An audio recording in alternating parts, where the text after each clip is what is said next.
Hi, Todd Stern. Thanks so much for coming in. The first question, in the book, you talk a lot about some of these crisis points where the talks nearly break down, where the whole process of climate negotiation will break down. How did you get through those moments of crisis, both in diplomatic sense, but also in a personal sense, given the amount of energy and effort it takes to run these negotiations? Yeah, so I usually had a pretty clear sense in my mind of what we needed to get, what we needed to prevent, both of those things. You know, you try to find some way to make some kind of forward progress. The Copenhagen Accord was done sort of at the last minute. It almost was buried, and instead we managed to give it a quality that allowed it to be referred to and looked at and to be meaningful going forward. And that was a start for what ultimately came to be the Paris Agreement. And the Paris Agreement itself and the Paris COP was the biggest highlight, because we got something done that, frankly, countries had been trying to do since 1995. So that was historic and important. One of the big themes of your book is the personal relationships you built with a set of really important negotiators, whether in the UK, in India, but particularly in China. Yeah, how do you reflect on that? You have to understand when you're negotiating with somebody from another country that they are operating under instructions from their country, so they're not going to go like wildly off the path of what their basic instructions are. But within that reality, different individuals can make a real difference. In the case of China, I didn't spend as much time with anybody else in the world as I spent with Minister Xi Jinping. We very early on kind of hit it off in a personal way. I mean, dozens and dozens and dozens of meetings over the years. Look, the most important thing you can do, for starters, is you have to listen. You can't just come into a meeting wanting to talk. You've got to listen, and really listen from the perspective that you're standing in the other guy's shoes, and that your counterpart thinks that you are understanding them and trying to meet them in the middle. How did you balance the restrictions on US politics and policy, even when you had strong leadership at the top, with the positions of other countries? And how do you feel other people understand or didn't understand the US? You know, I had a clear sense of what was possible and what wasn't. There was only so far that we could lean in the direction of other countries, even if they really cared about it a lot, because if we didn't do it the right way, we would get right back into the problem that I was determined not to repeat, which was U.S. says yes to the agreement and then can't join. That's the single most important kind of conviction that I brought into this job. And I knew that created a lot of unhappiness on the part of other countries who specifically wanted some of those things to happen. And I wasn't unmindful of that, and I wasn't even unsympathetic to it. It's just that I knew where we could give and where we could not give. What would be the lessons you took for why Paris worked, previous attempts to do a similar thing hadn't worked? So what are the big lessons of how to kind of prepare for success? I think, for starters, there was time that was built into the process of this negotiation. The mandate for it was set in South Africa in 2011, so it was a 4-year mandate. If you think about the mandate that was supposed to lead to a deal in Copenhagen was 2 years. So the 4 years gave us an opportunity to introduce ideas and proposals for the way to approach things, and to have some of those even actually approved in COPs, in conferences leading up to Paris. I think that made things a lot easier. It was vital that this finally work, vital for climate change, but really vital for multilateralism, which a tremendous number of countries out of the 195 really, really care about. Because if you think about smaller countries, this is their way to have a voice.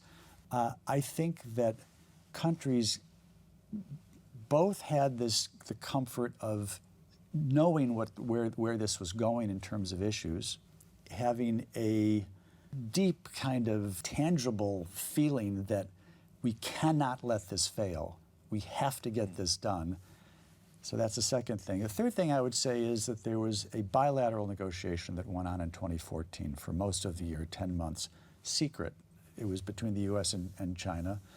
The idea which we put to the Chinese early on in the year was to have President Obama and President Xi agree together and announce together what their targets were going to be for the Paris Agreement just a year later. After 10 months of lots of talking and a lot of negotiating with the Chinese, we managed to pull this off. Both that the countries were announcing their positions, their targets, but also that a number of issues were woven into a 2 or 3 page, quite important statement between the two. They then walked down the aisle in the Great Hall of the People on a red carpet, literally, and it electrified the world. I mean, it was, first of all, it shocked the world because we really had kept this secret. And it said to the world, particularly the climate world, that if these two 800-pound gorillas, who had always been the antagonists years back, can actually get together at the presidential level and say, here's what we're going to do. Oh, and by the way, if there's any obstacles in the path, we're going to work together to remove those obstacles. That was just a huge event that gave countries who hoped but were skeptical belief, which is evidenced by the fact that as we got very close to the Paris start date itself, there was something like 180 countries had put forward their own targets. This was based on the notion that this is going to happen. Even though we've had all these disappointments, it's going to happen. So I think all of those factors contributed to getting it done. What you're saying is that essentially the real work is done in the preparation and in the meetings around, or a lot of it. This is a talking game. I mean, if you're going to do diplomacy, you better be ready to talk and to listen.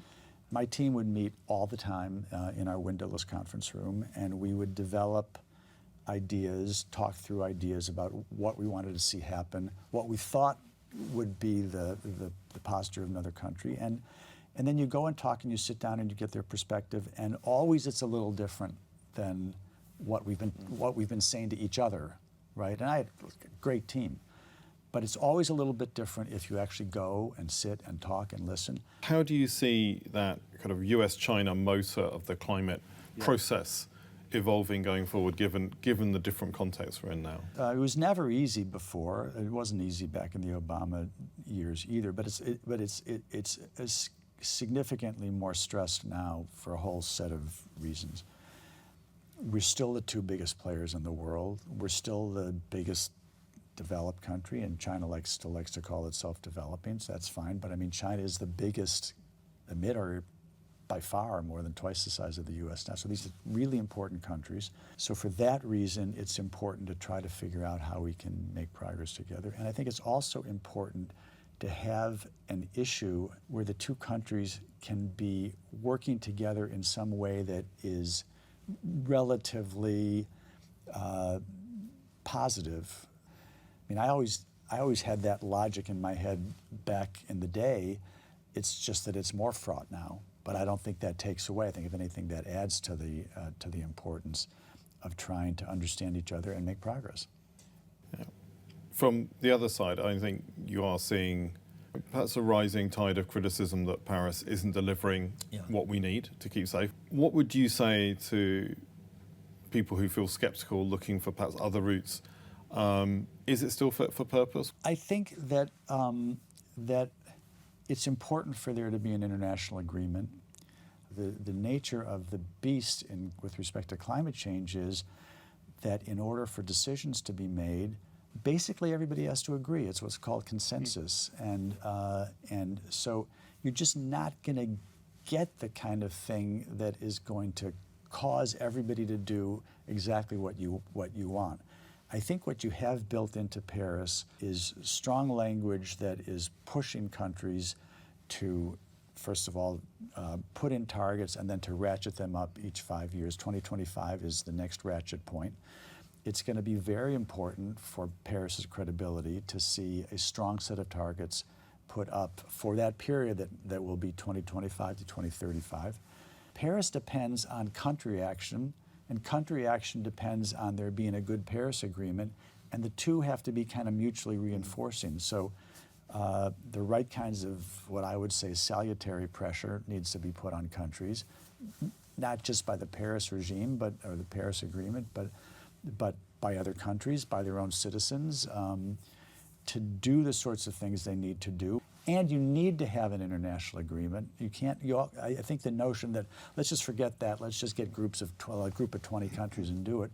Well, the people you've cut out there is the huge number of developing and smaller countries whose only ticket to having any voice internationally is to have a multilateral system.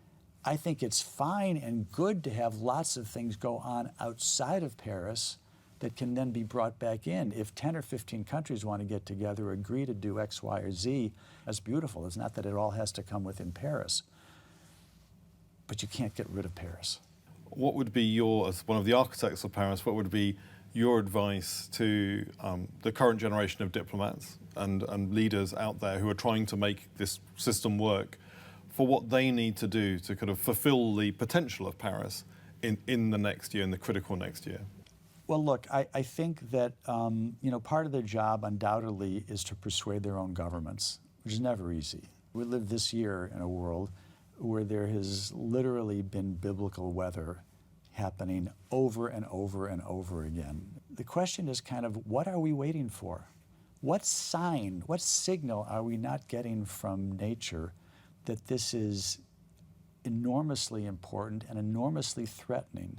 It makes it imperative for us to push the envelope as far as we can with respect to what action is taken. So I guess I would say to negotiators, first of all, make as much progress as you can internally to get the instructions that let you lay down what your country intends to do.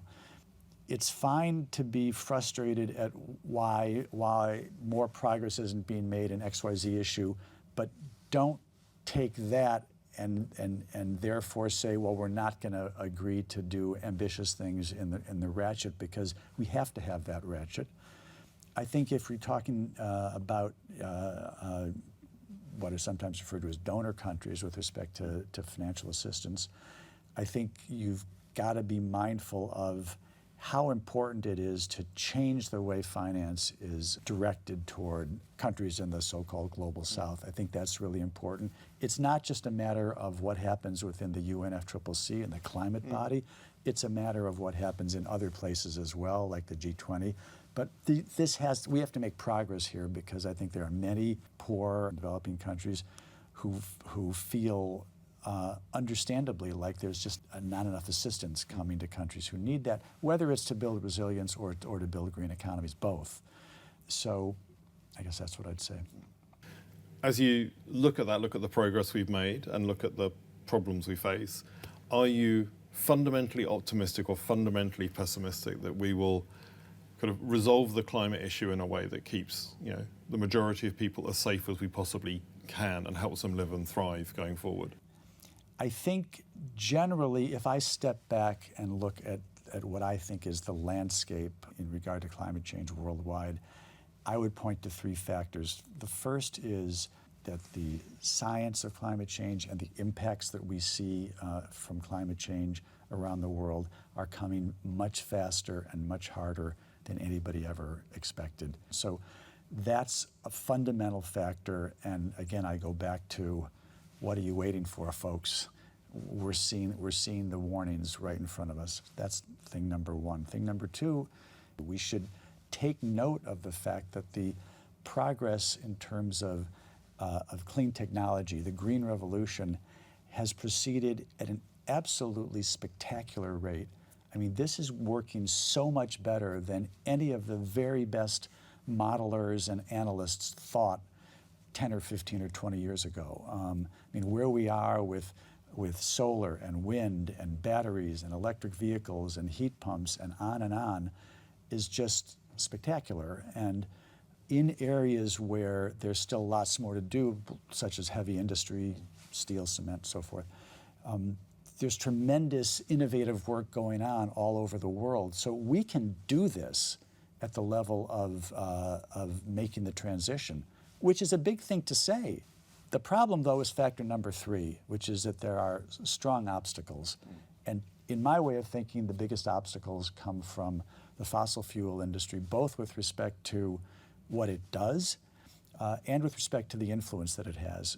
Because I think the degree to which you see governments around the world maybe doing a good deal, but not as much as they should, that can often be because they have strong fossil fuel interests and lobbies and whatnot, and so not enough is done. So I think that we can do this. The fact that we have the technology and the technology momentum and innovation that makes that even possible is something to be very optimistic about, but it's a race against time. And the science and impacts are very real, and the political resistance or failure to really act at the level that we need to is a very human thing, unfortunately, but it's a thing that we need to try to make real progress on, and we need the political will. But to get the political will, we need bottom-up action and belief and insistence and demand from citizens, and we need the norms to be built, right? I mean, that needs to build and build in order to get policymakers to do the right thing, but it's challenging.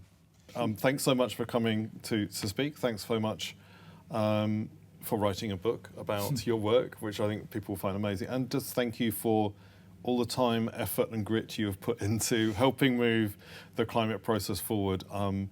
It's very much a marathon, not a sprint, even if we have to be sprinting all the time during the marathon. So thank you very much, Well, Todd. thank you for your work too. Thanks, and for E3G, it does great work. Thanks a lot.